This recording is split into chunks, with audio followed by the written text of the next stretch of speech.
split a bullet in half with my knife, but to my surprise, a few drops of river water spilled out. Shivering uncontrollably, I had to grab another bullet. Thankfully, this one wasn't waterlogged. I poured the gunpowder from the shell onto a tree stump. Fighting through the -20-degree weather, I broke nearby branches into small pieces and placed them next to the gunpowder. I pulled out another bullet, picked up my knife from the ground, and started tapping on the primer. But in this cold, I couldn't focus at all. I knew if this kept up, I'd freeze to death. I kept telling myself to stay calm. I steadied the bullet, aimed the knife tip at the primer, then grabbed a rock and repeatedly struck the knife handle.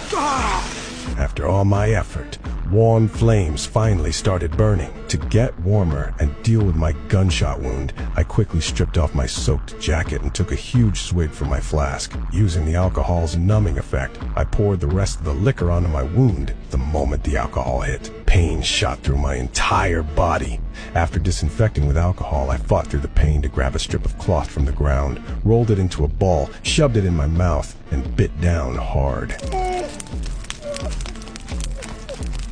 Then I inserted my knife into the wound. With some maneuvering, I managed to pry out the bullet.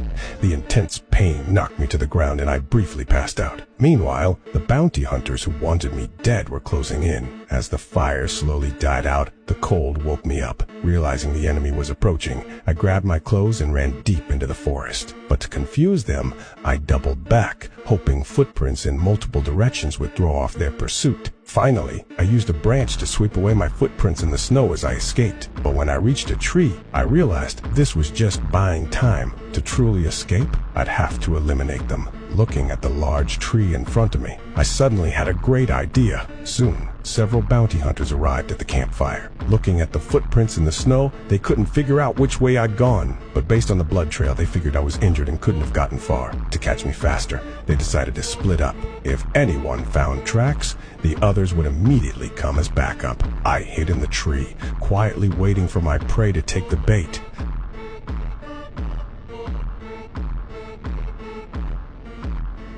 A bounty hunter looked up toward the treetop, but there were too many leaves for him to spot me. Just as I was about to make my move, blood from my shoulder ran down my finger and started dripping.